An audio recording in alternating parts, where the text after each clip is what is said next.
Bonjour à tous et bienvenue dans cette nouvelle investigation, l'investigation numéro 71, donc avec la méthode Grifasi. Donc aujourd'hui pour cette investigation, nous avons Brice. Brice, comment vas-tu aujourd'hui? Eh bien, écoute, Fabien, ça va bien, merci. Tu es prêt? Prêt. Eh ben, tu te détends. Dès que tu te sens détendu, tu fermes les yeux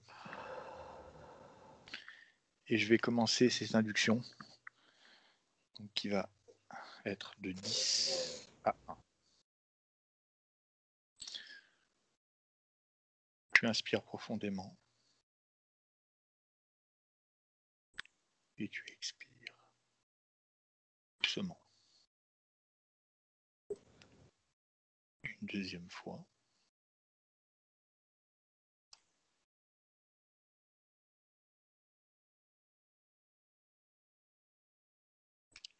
Tu vas te concentrer sur le son de ma voix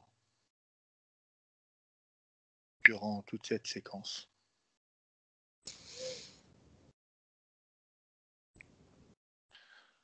À chaque chiffre que je prononcerai, à chaque bruit de fond que tu entendras, tu tomberas dans une relaxation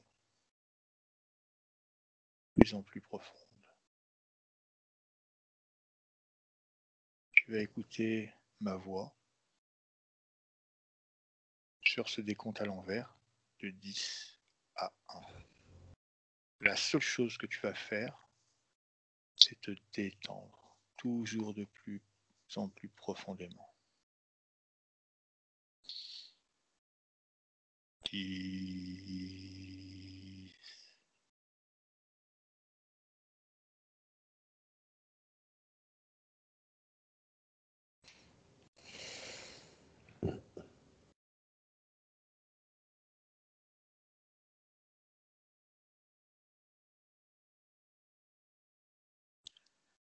8,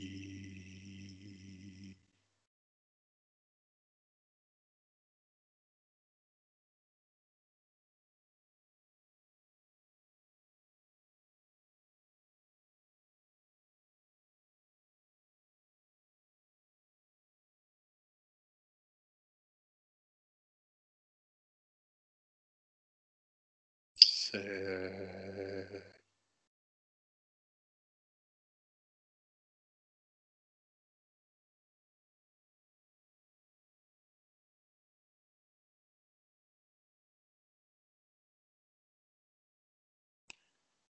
6,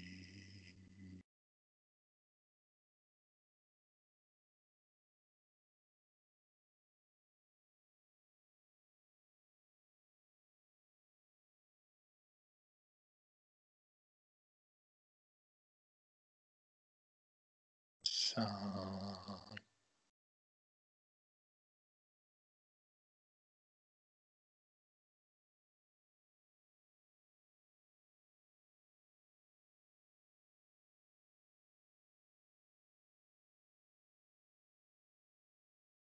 4,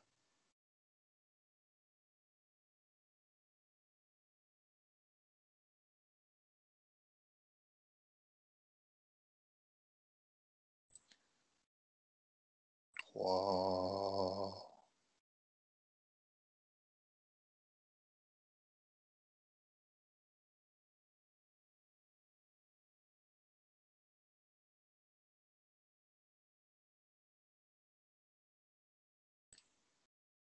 2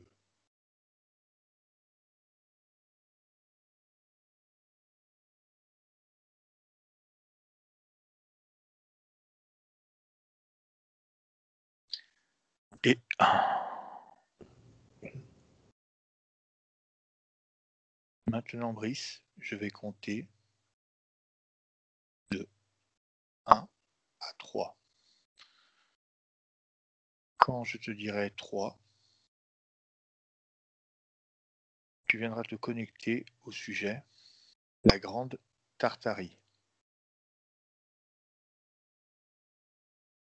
1,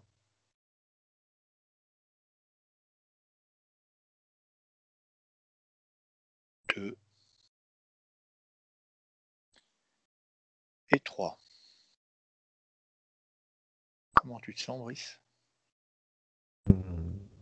Ça va. D'accord.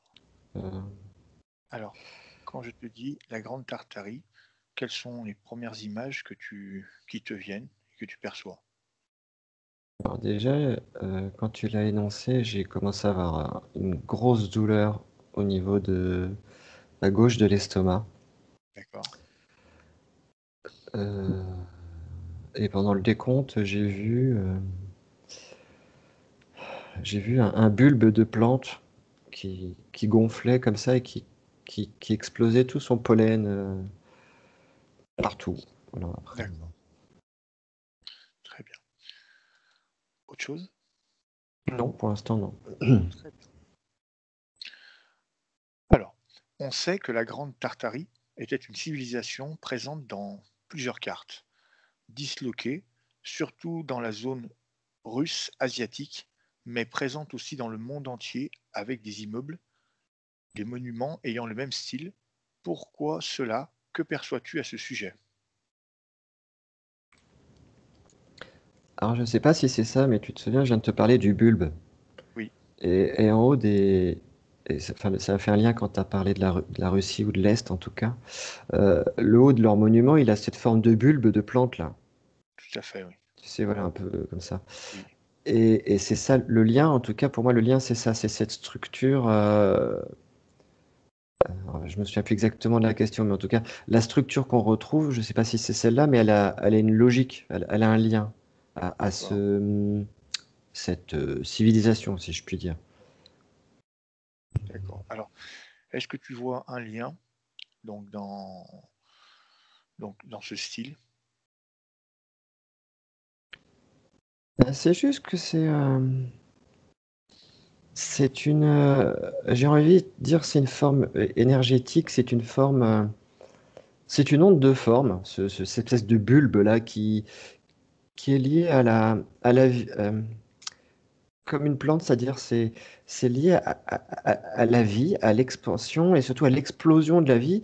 Et le fait que ce soit en dôme comme ça, là, hum, tu vois, c'est vraiment une fleur, si quand elle va s'ouvrir, ça va polliniser tout, partout, partout, partout. Tu vois, ça va polliniser la planète entière.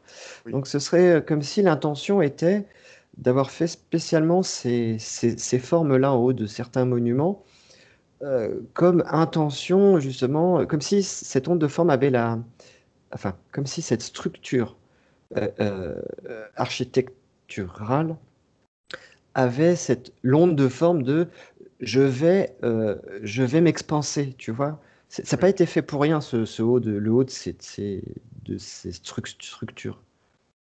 d'accord. C'est très intéressant comme information. Très bien. Tu as envie de dire autre chose?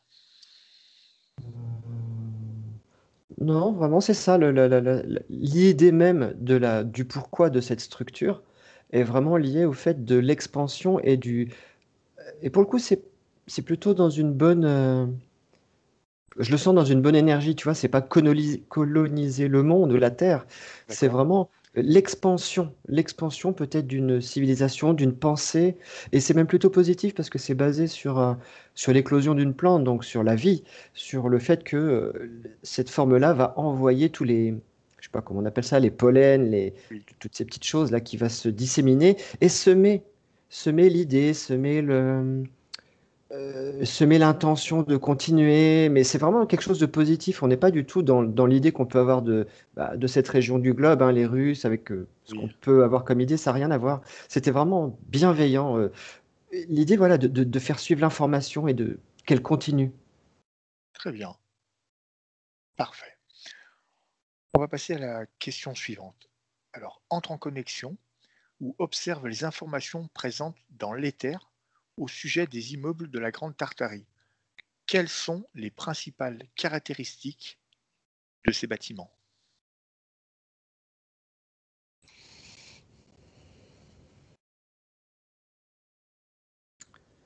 Bah, ça va rejoindre un peu ce que je viens de te dire, c'est-à-dire qu'au niveau énergétique, éthérique, euh, c'est... Comment expliquer ça? c'est le but premier pour moi, il est vraiment l'expansion de la vie. la connaissance de la vie, l'expansion de la vie. Et ces immeubles, enfin, toutes ces tours, c'est surtout la tour, c'est pas tant la structure de base, c'est plutôt ce qui est en haut, ce qui va vers le ciel, qui est D'accord. importante. Ce côté un peu rondelé, avec la pointe en haut, avec des formes un peu hélicoïdales sur les côtés, là. C'est vraiment, c'est vraiment comme si ça reflétait la vie et l'expansion de la vie.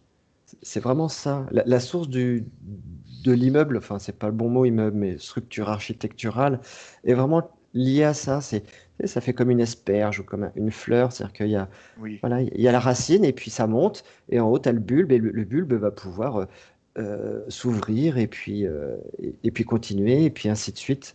Et c'est vraiment dans cette idée-là. très bien. Alors, comment ont-ils été construits?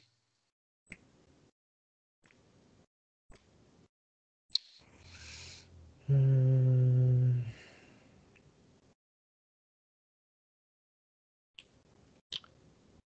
Euh, Ce qui me vient, ça va pas donner une réponse exactement à ta question, mais Donne-moi ce qui te vient. c'est pas comment, mais dire quelque part, on dit, enfin, c'est un peu basique, c'est une construction, j'ai envie de dire classique pour eux de la manière de faire, mais c'est pas ça, c'est l'intention qui est importante.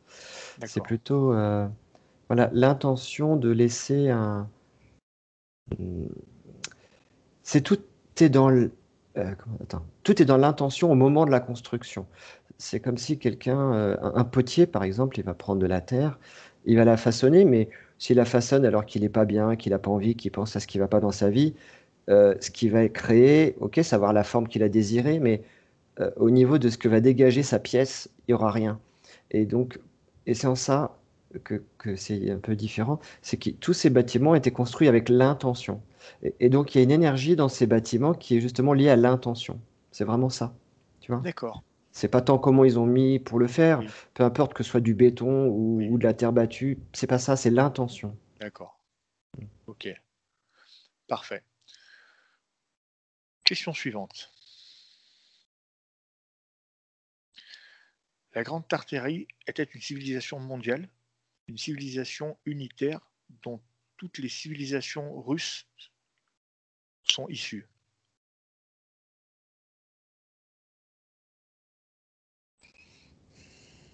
Hmm. Euh, oui, oui, oui, c'est fort probable, c'est juste que ça s'est perdu dans le temps. D'accord, Ils ont oublié d'où ça venait, la base. Tu vois, c'est un peu ça. C'est-à-dire que ça s'est perdu. C'était effectivement basé à différents points. Je vois différents points du globe avec cette intention. En tout cas, vraiment, ouais, je vais dire intention, c'est pas le bon mot, mais voilà, avec cette envie-là. Et puis bah, après, bon, bah, l'évolution de l'homme a fait que il y a eu des guerres aussi. Donc ça s'est effacé, on les a enfouis. Et ça persiste. Alors, je vois de certains endroits, plutôt l'Asie, ce que oui, j'appellerais l'Asie, hein. L'Asie, effectivement, la partie où il fait froid, donc Ukraine, URSS, Russie, pardon. oui, Euh, je vois même un truc vers les Esquimaux. Alors, c'est pas les Esquimaux, c'est peut-être les Inuits ou quelque chose où il y a beaucoup de glace aussi. Et lié beaucoup à l'Asie et beaucoup à des lieux où il fait très froid. Donc, c'est vraiment les Mongols, peut-être. Tu vois, par exemple, les Mongols, ça, voilà, ça me fait penser à ça. Et donc effectivement, cette civilisation qu'on va appeler russe aujourd'hui vient de cette civilisation-là, mais il y a beaucoup qui ont été perdus. d'accord, J'ai même envie de dire qu'aujourd'hui, les Russes, peut-être qu'ici, ils sont aussi agressifs, hein, si durs avec eux-mêmes, c'est peut-être parce qu'ils ont perdu la source de qui ils étaient vraiment au départ. Tu vois, s'ils retrouvaient ces racines, je pense que la Russie pourrait vraiment éclore, vraiment être un beau pays qui pourrait même être un déclencheur de plein de belles choses sur Terre. Mais il faudrait vraiment qu'ils se raccrochent à leurs racines et qu'ils comprennent ces racines et qu'ils les acceptent. Mais je vois vraiment que la Russie pourrait être un potentiel de développement phénoménal, phénoménal s'ils se raccrochaient à ces souvenirs, à cette base de qui ils sont. d'accord. Alors, donc, bon, tu m'as un petit peu devancé dans tes réponses. Donc, ce qui est très bien, hein. La question suivante, donc, dans la civilisation mondiale, quelle civilisation descend de la Tartarie? Qu'est-ce que tu peux me dire là-dessus? Donc ceux aujourd'hui qui sont là et qui descendent d'eux, bah, je te dis Oui, alors ça vient de les Mongols. Donc après je suis pas très doué en géographie, mais c'est pas euh, grave. les Inuits, les Mongols. Donc tous ceux qui descendent de ça, pour moi, viennent à la base de Tartarie. Oui, c'est ça que tu disais. Oui, Tartarie. Hum, tout ce qui est Ukraine, Russie, toute la partie asiatique. Alors je sais pas si c'est l'Eurasie qu'on appelle, je crois, non? Toute la Oui, partie russe, mais qui tend à aller vers l'Asie, justement, voilà. Toute cette partie-là, je vois pas du tout ce qui est Amérique, il y a rien. France, non, pas trop là, non, pas la France, pas l'Europe, très peu touché. En tout cas, nous, l'Europe où on est, nous, tu sais, Portugal, Italie, Espagne, tout ça, pas du tout. L'Angleterre, pas du tout. Allemagne, on remonte l'Italie, la Belgique non plus. Vraiment, ça commence au-dessus. Les pays slaves, voilà. Oui, les pays slaves. Alors, je les connais pas tous. Et encore, tu vois, je sens pas la la Lettonie et Lettonie. Tout ça, pas trop. Ça commence vraiment sur l'Ukraine. L'Ukraine, ce qu'on appelle aujourd'hui la Russie, mais qui était avant l'URSS. oui, Voilà, donc toutes ces enfin, ces pays-là là, sont plutôt des descendants, effectivement. Mais ouais, vraiment, ouais, vraiment, c'est assez ciblé, je dirais quand même. C'est aller plus vers l'Asie. Donc après, d'accord. il peut y avoir en Asie quelques peut-être provinces, tu Oui, vois, parce que les Mongols faisaient partie de l'Asie, de souvenir, en tout cas, de ce que je ressens. Mais tu vois, par exemple, pas la Chine directement, mais il peut y avoir des provinces. d'accord. Très bien, parfait. Alors maintenant, donc la Grande Tartarie, avec quelle civilisation est-elle rentrée en contact et pourquoi?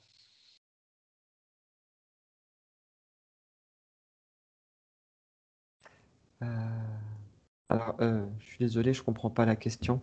Quand tu dis avec quelle civilisation, à quel moment de l'évolution, tu vois ce que je veux dire? Alors oui, alors je vais essayer de reformuler. Alors la Grande Tartarie, donc dans son époque, est-elle rentrée avec d'autres civilisations en contact? Si oui, pourquoi? Ah, tu veux dire extraterrestre, en dehors de la Terre, tu veux dire, ou sur S Terre? Eh ben, comme, ce qui vient, D'accord, ok. ce qui vient. Ok. Parce que ce qui me venait, c'est qu'ils sont rentrés en contact, comment t'expliquer? C'est une civilisation, mais qui est rentrée en contact avec d'autres humains, tu vois. Donc pour Bah, moi, pour le coup, ils ont été en contact avec l'Allemagne, par exemple, qui s'appelait pas l'Allemagne à l'époque, mais voilà. Mais si pour tu me dis nous, civilisation, ok, ok. tout est bon Euh, pour nous. donc oui, ils étaient en lien, en tout cas d'un point de vue géographique, avec d'autres humains, mais appelés autrement, enfin appelés autrement, qui vivaient dans d'autres pays. On va appeler ça des pays. Oui. Bon, bref, ok. Euh, euh, je dirais que, Mhm. Je dirais que même à cette époque-là, alors je ne sais pas du tout quand est située la Tartarie, hein, je le visionne comme quelque chose d'assez lointain, mais j'aurais du mal à mettre une date. Euh, Au-delà de, ils sont en contact, c'est qu'ils viennent. Euh, c'est plutôt eux qui sont venus s'installer sur Terre plutôt que de vouloir prendre contact. En gros, c'est ça. Ils sont venus sur Terre, ils ont pris contact avec nous, de facto. Donc c'est pour ça que je te dis, ils ont pris contact avec d'autres pays. Parce que c'était une civilisation, pour moi, qui était déjà à part entière, mais qui n'est pas terrienne au départ. D'accord. Tu vois, ils sont venus s'installer, justement, peut-être pour ça, c'est la sensation que j'ai voilà, de nourrir la terre dans ce sens avec les fleurs, avec tout Oui. ce côté pollinisation dont je t'ai parlé tout à l'heure. Et c'était vraiment, et c'est en ça que je me dis, si les Russes retrouvaient aujourd'hui cette entité, enfin, cette identité profonde, ils seraient capables de faire le travail qu'étaient venus faire ces Tartares, oui, Tartares, on va appeler ça Tartares. Hein. Et donc pour moi, ils viennent d'ailleurs. Alors ils ont des formes humaines, hein, quelque part c'est un peu des humains. Ils ont une forme humaine, il n'y a pas de souci. Ils nous ressemblent vraiment trait pour trait, mais c'est juste ils sont venus pour s'intégrer à la D'accord. Terre. Hmm. Très Et bien. justement, polliniser la Terre, mais de belles choses, de bienveillance, vraiment. Très bien. Alors, quelles sont les caractéristiques physiques des habitants de l'Empire de Tartarie?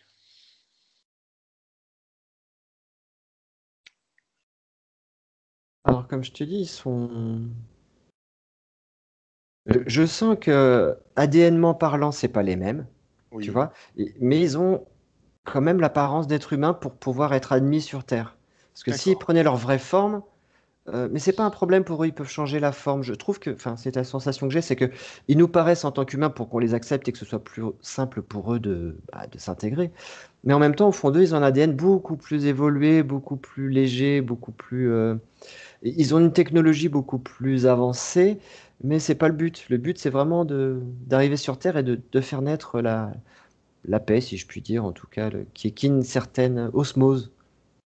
Mm. D'accord, très bien.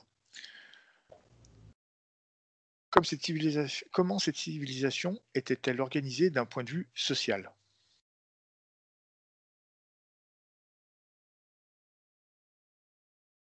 Hmm.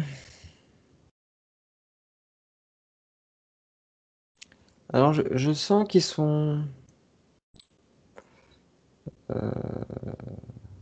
Alors, il y a un. J'appelais ça chef, mais bon. Il y a une espèce de. Il y a une personne, une, comment on dit? Zut. Ah, je trouve pas le mot, excuse-moi. C'est pas une lumière, mais il y a une conscience plus élevée, voilà, D'accord, qui permet un peu de réguler, on va dire. Mais en dessous, c'est un peu comme s'ils étaient tous au même niveau, un peu comme une fourmilière, j'ai envie de dire. C'est-à-dire que tu as la reine, mais oui, qui est respectée, mais qui ne va pas prendre le dessus sur tous les autres. C'est juste que la reine fait son job, les autres font leur job, mais il n'y a pas de relation de chef, ce que je veux dire. Tu vois, c'est juste une conscience plus élevée qui sait ce qu'il a à faire, et les autres qui savent aussi ce qu'ils ont à faire. d'accord. C'est comme si l'information, elle était donnée à chacun en fonction de ses capacités, de ce qu'il devait faire. Ok, Comme une fourmilière, vraiment, voilà, ce serait très simple, c'est comme une fourmilière. très bien. Bah, l'image est très parlante en tout cas.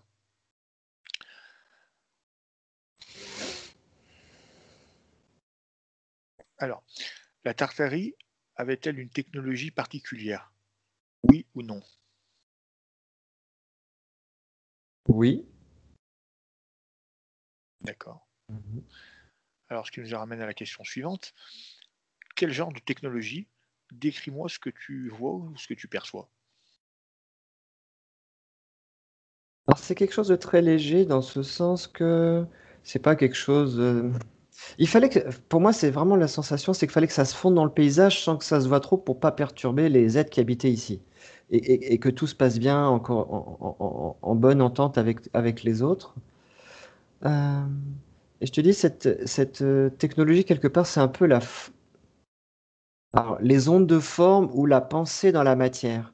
C'était vraiment lié à ça. C'était vraiment lié au fait que chaque pensée que tu vas émettre dans la construction de quelque chose, dans l'élaboration de quelque chose, eh ben, cette chose qui va être élaborée, elle va garder cette, cette impulsion et donc elle va faire le travail. Mais c'est très dans l'énergie, c'est pas du tout une technologie, je sais pas moi, ils sont pas arrivés avec le moteur à explosion au Oui, 15e siècle, tu vois, c'est pas du tout oui, ça. C'est vraiment très léger, c'est en ça que je dis c'est très simple, c'est, ouais, pour moi, c'est vraiment que de l'énergie. L'avancée, si je puis dire, qu'ils ont, c'est de l'énergie.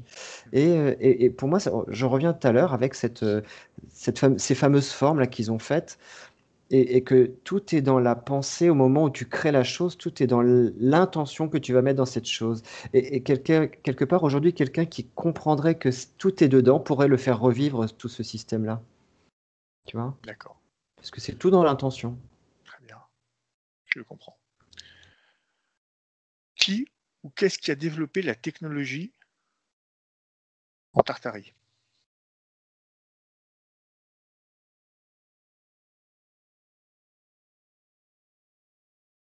Hum. Comment Pour je moi, ils vois que l'ont c'est emmené, hein. Je veux dire, ils l'ont pas. Il n'y a pas quelqu'un sur Terre qui l'a vraiment développé. Ils l'ont. Pour moi, elle a été importée. Et après, elle a été. C'est juste qu'ils savaient s'en servir et que tout le monde s'en est servi dans leur civilisation, en tout cas.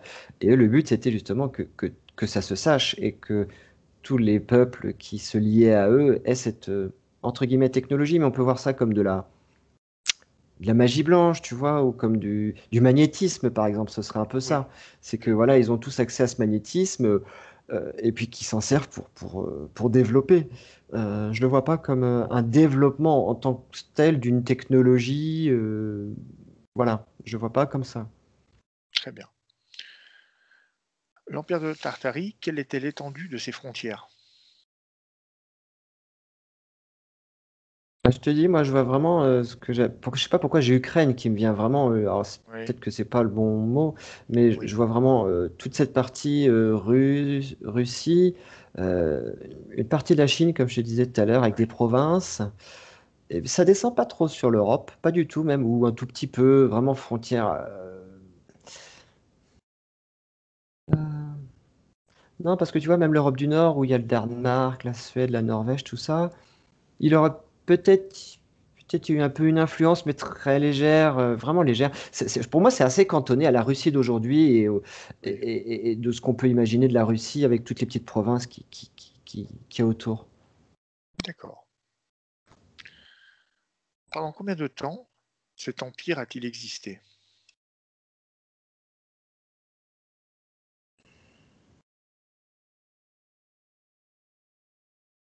Alors j'ai 300 qui m'est venu, alors je sais pas si c'est 300 ans ou...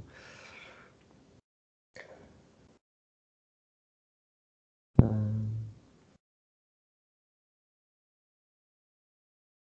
je dirais 300 ans, mais je suis vraiment pas sûr. Très bien. Bah, écoute, c'est une information. Quels sont les moments marquants vécus par cette civilisation durant son histoire?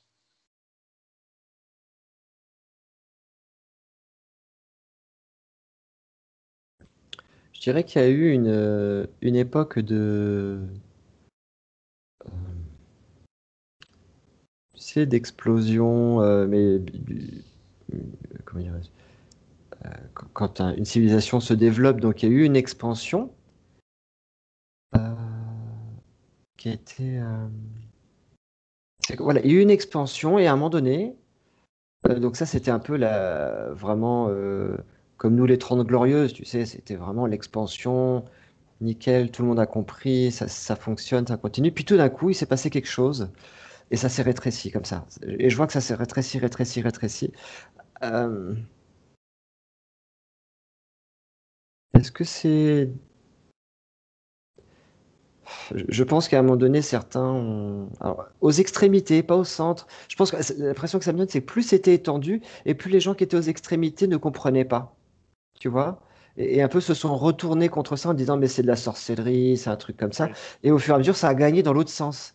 C'est-à-dire que même ceux qui avaient cette technologie, bah, quelque part, c'est un peu comme nous aujourd'hui, on est un peu, voilà, on est un peu seul contre Goliath, ouais, quoi. Et ça a été un peu ça, et pour moi, ça s'est rétréci comme ça, jusqu'à être consumé totalement et disparaître. d'accord. C'est les deux faits marquants, c'est l'expansion totale où tout allait Oui, bien, et à un moment donné, un retournement de situation où les extrémités commencent à être pourries et viennent jusqu'au centre pourrir le... Et toujours cette image de plante. C'est assez rigolo d'accord. depuis le début de la session, c'est vraiment le... euh, faudrait le comparer, je te trouve, à une fleur. C'est-à-dire, tu D'accord. vois, elle naît, elle s'expanse, et puis elle fane. Très bien. C'est vraiment ça. Qu'est-il arrivé à cette civilisation pour laquelle son existence n'a pas été rapportée dans les livres d'histoire? Bah, comme je te disais, ils se sont mêlés aux humains. Donc pour eux, c'était pas pour les autres, c'était pas une civilisation à part. Justement, ils étaient pas. Enfin, le mot civilisation n'est pas quelque part n'est pas juste. C'est-à-dire que ils sont venus, mais ils se sont tout de suite intégrés.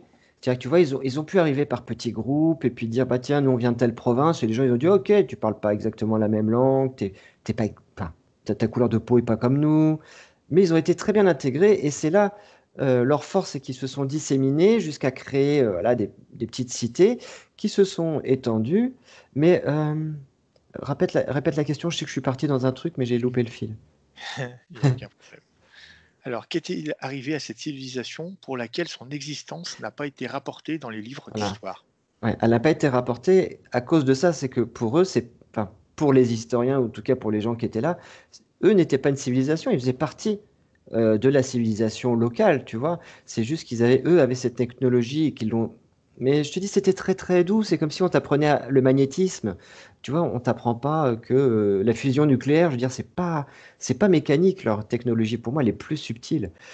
Et donc, quelque part, c'est ça. C'est comme s'ils avaient appris comment chasser. Et bon, bah voilà, les gens, ils ont appris ils pouvaient ils pouvaient avoir une expansion de la nature, d'une énergie à travers ce qu'ils faisaient.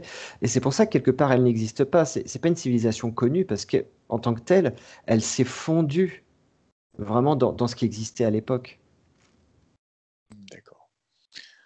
Alors, comment a-t-il été possible de la cacher?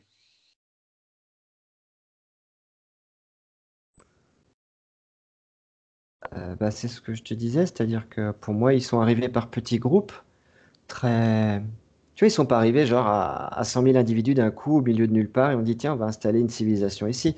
Ils sont venus, pour moi, voilà, ils se sont euh, intégrés à des villages, à des petits groupes, machin, tout en eux ayant cette connexion de savoir qui ils étaient et quelle technologie ils avaient. Après, ils ont pu se rassembler au fur et à mesure que le temps a passé. Euh, et j'ai encore perdu ta question, excuse-moi. Elle était très simple, hein. Comment a-t-il été possible de cacher son existence? Et ben voilà, je veux dire, c'est pour ça. C'est que c'était que des petits groupes qui se sont installés. Je veux dire, c'est pas comme si tu voyais dans l'histoire, les gens, ils peuvent écrire, tiens, telle date, on a vu arriver des vaisseaux venant de la mer, avec à leur bord des gens qui n'avaient pas la même technologie, la même couleur de peau, la même langue. Eux se sont intégrés doucement, et par petits groupes à droite à gauche. Et puis après, ils se sont rassemblés parce ils ont mis en place ce qu'ils voulaient faire, leur civilisation, mais elle n'avait pas de trucs spéciaux à l'extérieur, si ce n'est pour moi cette forme bizarre là de bâtiment. Et c'est pour ça que quelque part, elle est nulle part, parce que personne ne le sait. Et d'ailleurs, je sais même pas d'où vient l'info, mais voilà. Très bien, merci. Alors Brice, on a terminé cette partie fixe du protocole. Maintenant, je vais te poser quelques questions qui sont en rapport par rapport aux réponses que tu m'as données. Alors, c'était à quelle époque tu situes cette civilisation, le début, on va dire, de cette civilisation?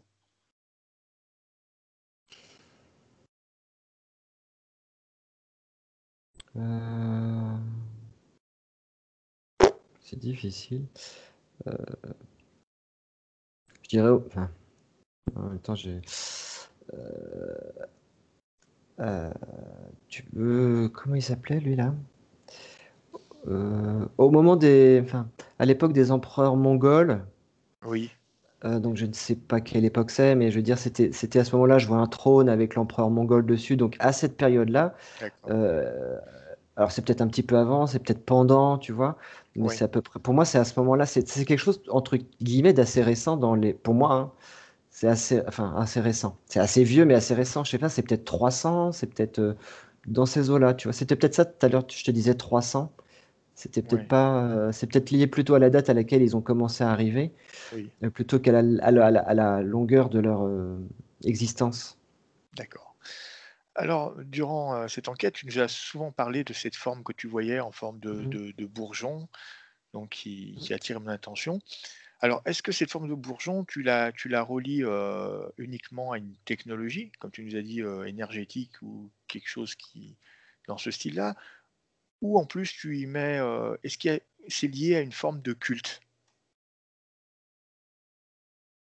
Euh, oui, enfin, le culte, pas comme on pourrait l'imaginer.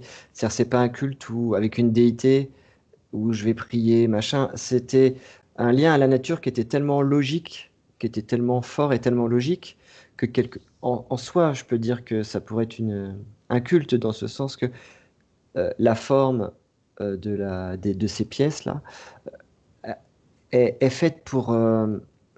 c'est difficile à expliquer. Euh, Ils ont fait cette forme-là symbolique, enfin c'est pas plus que symbolique parce que je te dis c'est la forme de pensée qu'ils émettaient en la fabriquant qui créait le pouvoir de cette forme, d'accord? Mais cette forme a la forme d'un bourgeon, comme tu dis, donc quelque chose de naturel qui va dans l'évolution de la nature, dans l'expansion. Et donc de facto, c'est pas un culte, c'est que eux ils savent qu'ils sont en lien total avec ça. Mais on pourrait dire culte en ce sens que ils savent que c'est tellement juste, que c'est tellement la vie pourrait, et donc ils ont le culte de la vie, si tu préfères, en faisant ça. Tu vois ce que je veux dire? C'est très compliqué à expliquer, mais Alors, si maintenant on se concentre sur la technologie qu'on a dit de type énergétique, mmh. comme tu as pu nous le dire, alors quels bénéfices pouvaient-ils tirer de cette technologie? Hem, pour eux, c'était vraiment une question d'expansion de la vie, et la vie pour eux, c'est ce qu'on appellerait aujourd'hui la nature. C'est-à-dire, faire fleurir, faire émerger, des plantes, des arbres et tout ce qui va avec. Mais c'est très lié quand même pour moi à quelque chose de botanique. On n'est pas trop sur l'animal, mais plutôt sur le végétal. D'accord, Heu et en soi, ils ont pas, pour eux, c'était vraiment l'envie de, voilà, de faire fleurir sur terre, c'est vrai que c'est assez bizarre parce que je me dis: «Mais quel est leur, alors soit ils faisaient des expériences en se disant: «Tiens, je prends cette planète et je vais aller à un endroit où justement il fait très froid, la nature a du mal à se poser et cetera», et j'essaye, je peux pas dire. Mais en tout cas, eux, c'était vraiment dans l'intention d'une explosion et d'un développement autour de la nature et de l'énergie, de la création quelque part. Vraiment quelque chose de très, tu vois les graines, tu vois ce que représente une graine? C'est vraiment ça l'idée. Pour moi, c'est ça, d'accord, c'est semer des graines, quoi. Mmh. très bien. Alors, également, à un moment, tu as évoqué, le fait que c'était une civilisation qui était non terrienne. Mmh Alors, mh. est-ce que tu peux développer sur ce point? Hem, alors ils viennent, je vois pas de si je vois pas, en gros, moi, j'ai pas vu la planète d'où ils venaient, mais je les ai vus je les ai vus venir, de l'espace à travers, un vaisseau. Ouais, un vaisseau, D'accord, je vais appeler ça comme ça. Heu et vraiment l'idée, c'est un peu, comme toi, tu as envie de faire un potager, bah, eux, ils ont fait le potager sur terre. d'accord, C'est-à-dire que l'idée, c'était vraiment ça, de venir sur terre pour expérimenter leur potager, voilà. très bien. Mais Bah, vraiment pour moi, dans la bienveillance, vraiment dans le côté, on développe, hem, mais après ça s'est retourné contre eux. Alors c'est vrai que je vois, tu sais, comme, expliqué, je vois quelque chose qui brûle, comme si ça brûlait, ça rétrécissait au fur et à mesure jusqu'à ce que ça disparaisse. Mais peut-être que c'est quelque part, ils savent au fond d'eux que c'est normal puisque c'est le cycle de la vie, puisqu'ils sont vraiment liés à la botanique. Donc une graine, elle va se planter, grandir, envoyer du pollen et mourir. Sauf que je pense qu'à un moment donné, il y a un truc qui a pas été exactement comme ils le souhaitaient. d'accord. Mais ils sont pas revenus. Je sens que vraiment quand ils sont morts et que voilà, l'expérience était faite et ils sont peut-être passés à une autre planète pour faire la même chose. Alors, ce qui nous amène à la dernière question que je vais te poser. Est-ce qu'à l'heure actuelle, il resterait des personnes de cette, on va dire civilisation, c'est le nom qui est pris dans cette enquête. Est-ce qu'il y a des personnes qui vivraient encore avec ce style de vie, avec ces croyances-là, sur terre maintenant? Alors, tu des descendants Oui, de ce mélange, puisqu'ils sont mêlés à la population humaine, donc il y a eu des mélanges, hein. Mais, pour moi, non, tout a été, je veux dire, tout s'est perdu dans le temps. C'est-à-dire que peut-être que ça va revenir, hein, pour le coup, peut-être que c'est pour ça que ce sujet sort aujourd'hui. C'est que, peut-être que la graine est en train de ressortir, heu, pour, heu, pour recommencer. Mais en tout cas, ce qui est assez fou, pour moi, non, pour l'instant, tout a été perdu quelque part. Mais au fond, il y a toujours ce gène. Ce gène, il est au fond des gens, puisque c'est dans leur mémoire de cellules, elle y est. Et peut-être que cette émergence va faire surface. Et je te dis, moi, la Russie aujourd'hui, je la vois vraiment, je la vois pas du tout comme on peut la voir en temps normal quand on en parle, c'est-à-dire, un président, castrateur avec, voilà, des guerres, quelque chose de très dur. Je vois vraiment la Russie comme quelque chose en devenir, un potentiel, mais potentiel phénoménal de de lumière, vraiment de lumière. C'est-à-dire qu'il pourrait vraiment éclairer le monde du jour au lendemain s'il remettait tout ça en route, tu vois? Avec la conscience de remettre tout ça en route. d'accord, très bien. Eh bien, si tu es prêt, Mmh. je vais te faire revenir. Tu te sens prêt à rentrer? Oh ouais, tout va bien. Eh bien, Alors cette fois, Brice, je vais compter de 1 à 3. Quand je dirai 3, tu ouvriras les yeux et tu seras pleinement de retour en 2021. Parfaitement alerte, parfaitement réveillé. 1. Tu te déconnectes totalement de toutes les énergies, toutes les scènes, de toutes les émotions qui étaient liées à ce voyage.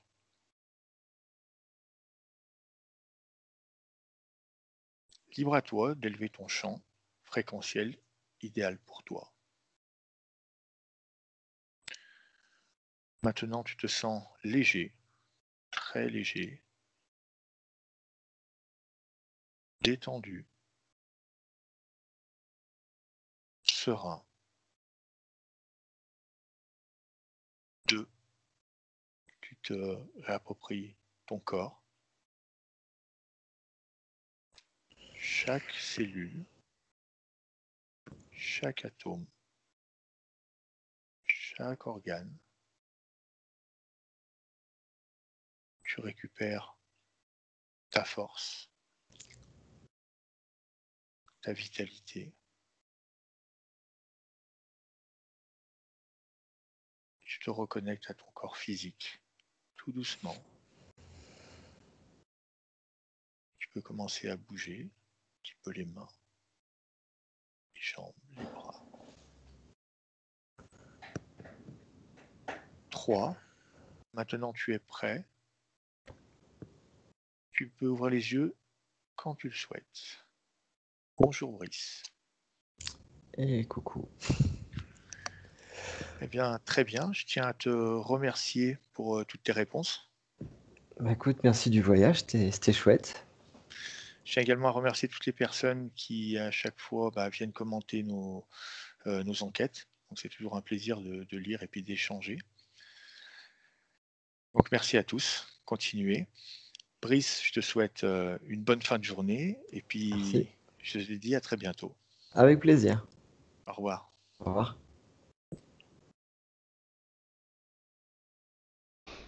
Benvenuto a questo nuovo video di Disclosures.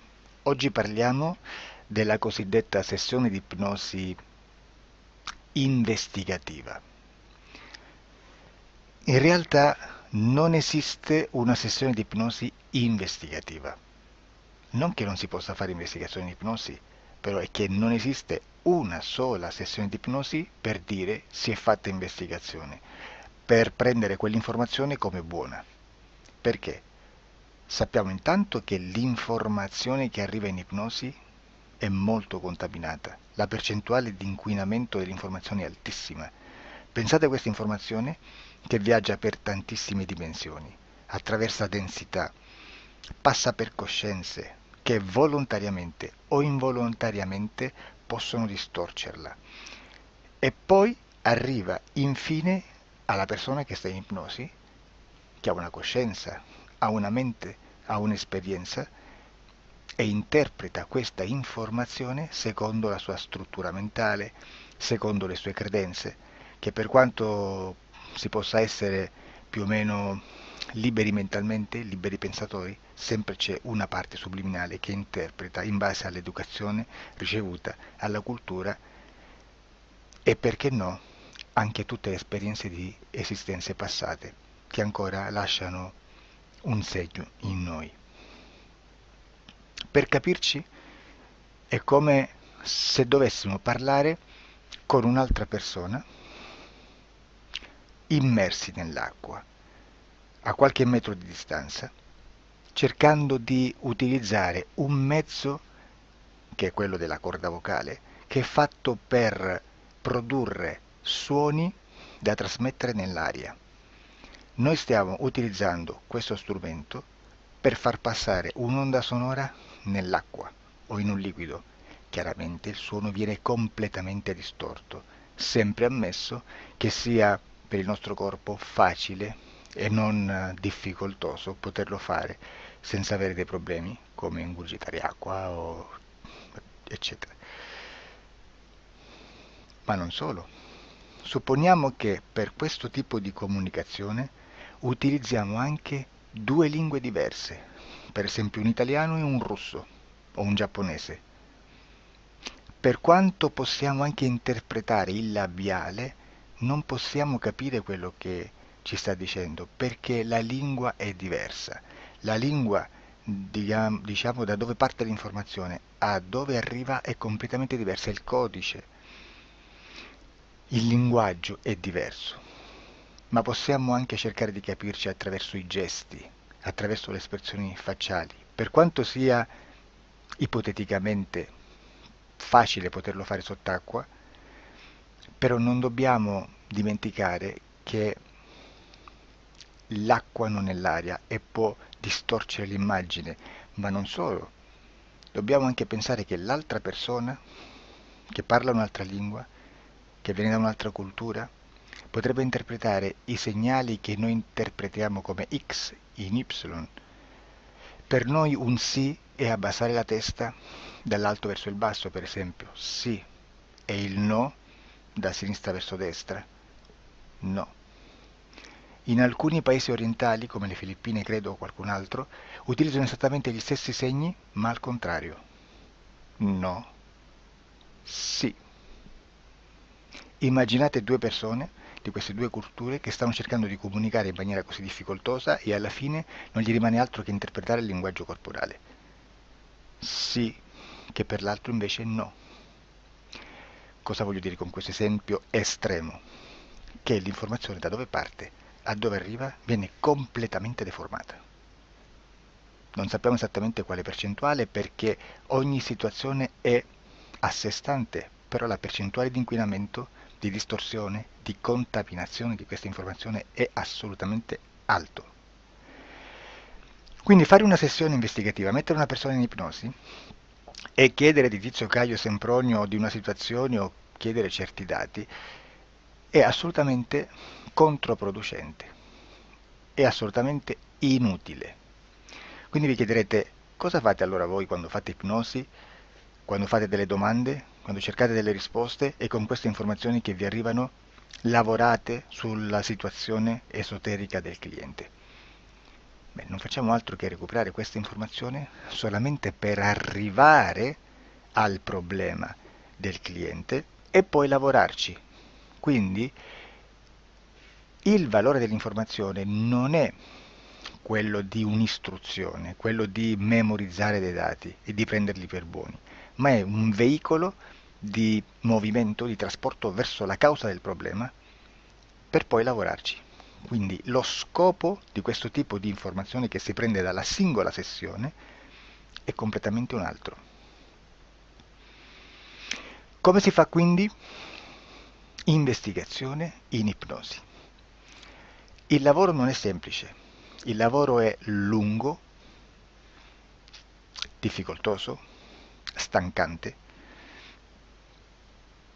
È necessario farlo anche in squadra perché bisogna moltiplicare il numero di sessioni da fare e una sola persona potrebbe farlo soltanto in un tempo estremamente largo. Noi abbiamo delle informazioni che prendiamo ormai per buone, ci lavoriamo, danno dei risultati e quindi per noi sono buone. E come abbiamo fatto ad avere queste informazioni?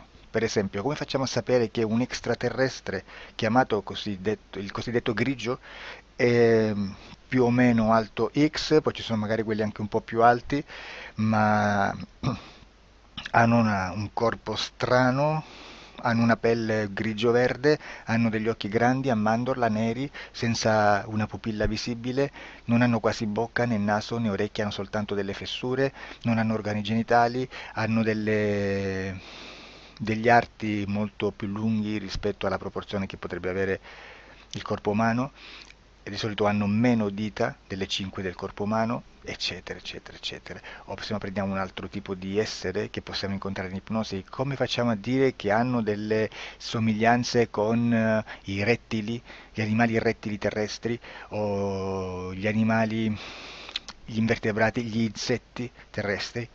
Perché? Perché siamo sicuri di questa informazione e ci lavoriamo e quando ci arriva la prendiamo già per buona, nonostante sia anch'essa contaminata. Perché queste informazioni sono arrivate da tantissime sessioni, fatte da tantissime persone, con tantissime altre persone sotto ipnosi, e che nel contesto di tutto il lavoro gli uni non sapevano degli altri. Questo dato può essere più o meno rilevante, sempre c'è contaminazione, e quindi possiamo prendere per buono anche un gruppo di lavoro dove l'uno possa sapere dell'altro. Ci potrebbe essere una contaminazione del contesto di quel gruppo di lavoro, ma si aggiunge semplicemente una piccola percentuale di questa contaminazione a già la grande che esiste. Non è così impossibile lavorarci. Da tutte queste sessioni, da questo grande numero di sessioni, migliaia, diciamo migliaia, noi prendiamo solamente quell'informazione che è uguale a tutte, che è in comune a tutte, o a quasi, perché magari qualcuna ci potrebbe essere niente in comune per una fortissima contaminazione, perché no? Ma dobbiamo prendere una stragrande maggioranza, proporzionalmente abnorme rispetto a quello che potrebbe essere un minimo di scartabile, e lì possiamo prendere per buona questa informazione. Quindi se noi su 10.000 persone diverse, con operatori anche diversi, in cui in ogni sessione vediamo un essere che più o meno ha le stesse caratteristiche del grigio o dell'insettoide, a forma di mantide religiosa, o il rettile a forma di lucertola, per esempio, di serpente o di quello che sia, o se vediamo il pianeta Marte più o meno di colore rosso, o se vediamo dei sotterranei eterici, non fisici, nel sottosuolo terrestre, soprattutto sotto le grandi città, dove c'è concentrato molto potere, molta energia di questo tipo, e che più ne hai più ne metta. Se vediamo degli impianti che hanno certi tipi di funzioni, certi tipi di forme in certe parti del corpo, e questa informazione la ritroviamo tutta o quasi in tutte le sessioni fatte, eseguite, realizzate da tanti anni a questa parte, significa che quella è una informazione affidabile.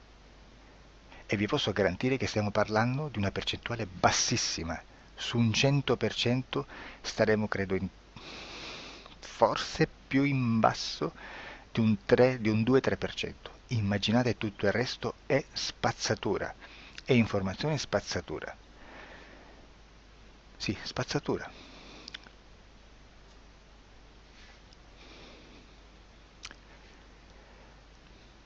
C'è anche un'altra cosa da dire. Supponiamo che un operatore faccia un'ipnosi e voglia andare a vedere cosa fa Tizio, cosa fa Caio, cosa fa Sempronio. Arrivano delle informazioni e si dice che Tizio è biondo, Caio è zoppo e Sempronio è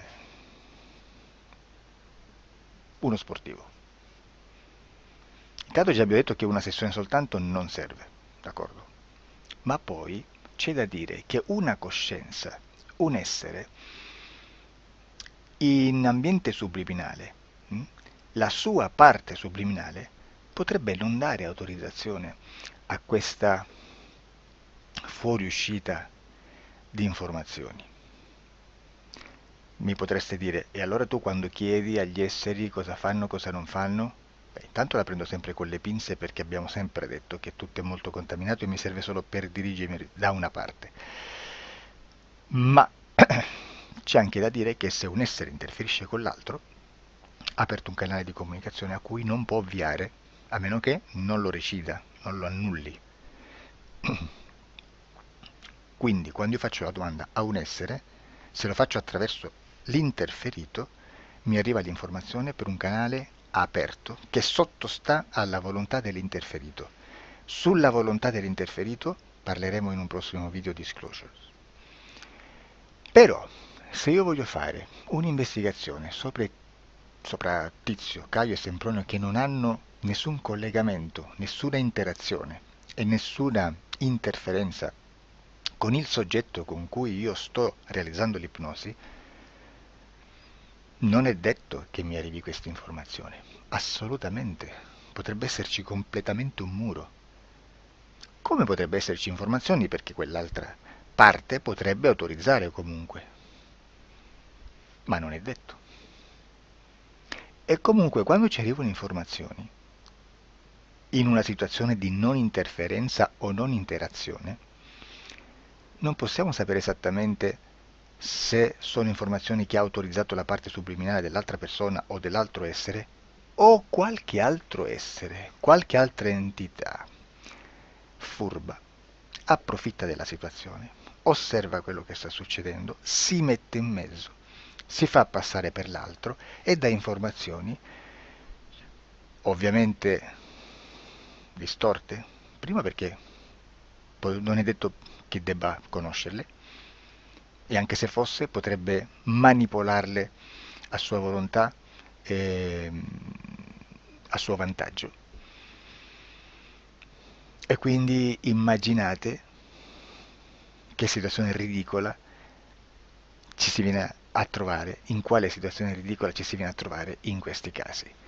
Da qui si vede quando un operatore riesce a utilizzare l'informazione in ipnosi come per lavorare su un soggetto. Da qui l'osservatore attento delle sessioni di ipnosi riesce a capire se quell'ipnosi è un'ipnosi affidabile, un'ipnosi con un livello di informazione certa, con una alta percentuale di informazione certa.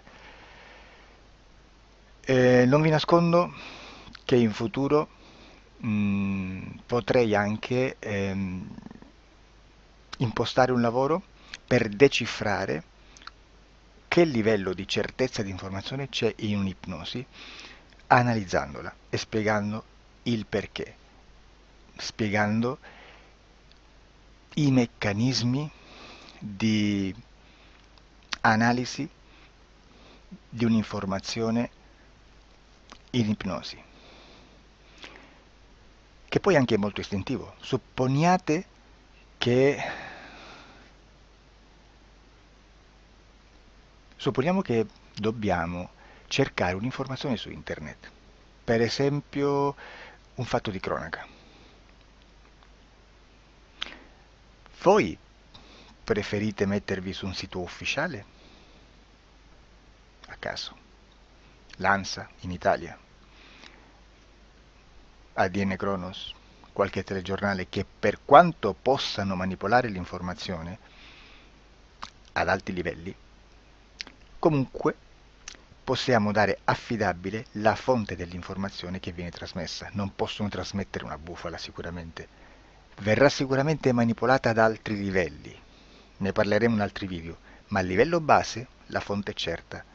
Sicuramente non andrete a cercare questa informazione sul primo sito, il primo blog che vi passa davanti e magari c'ha 4 followers.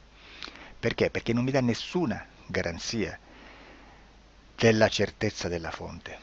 Non c'è un controllo né nella struttura interna di questa agenzia di informazione e né dal grande pubblico che per la quantità di persone che attingono quell'informazione si può dedurre se l'informazione è certa o meno, perché è un'informazione che passa in un pubblico così vasto che se ci dovesse essere una distorsione con la realtà è molto probabile che venga fuori. Credo che abbia detto quasi tutto sulle sessioni investigative. Prima di chiudere aggiungo che proprio per questo stiamo conducendo dei cicli di investigazione in ipnosi regressiva che comprendono tante sessioni con persone diverse, con una buona o eccellente suscettibilità ipnotica sicuramente,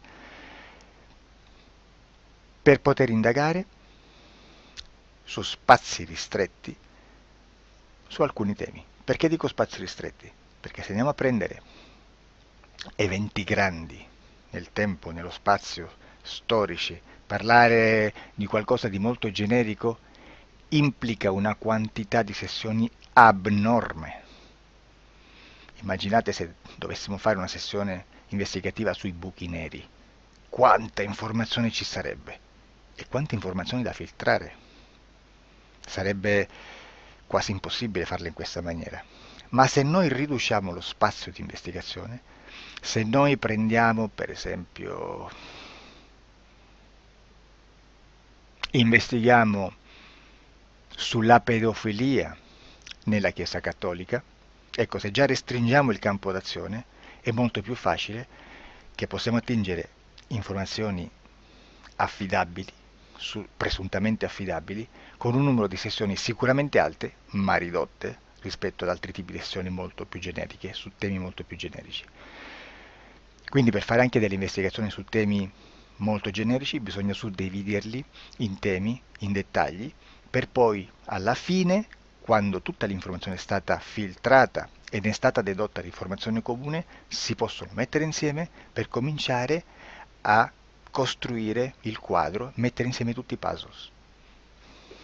Questo è il vero senso dell'informazione in ipnosi, quando si fa ipnosi investigativa.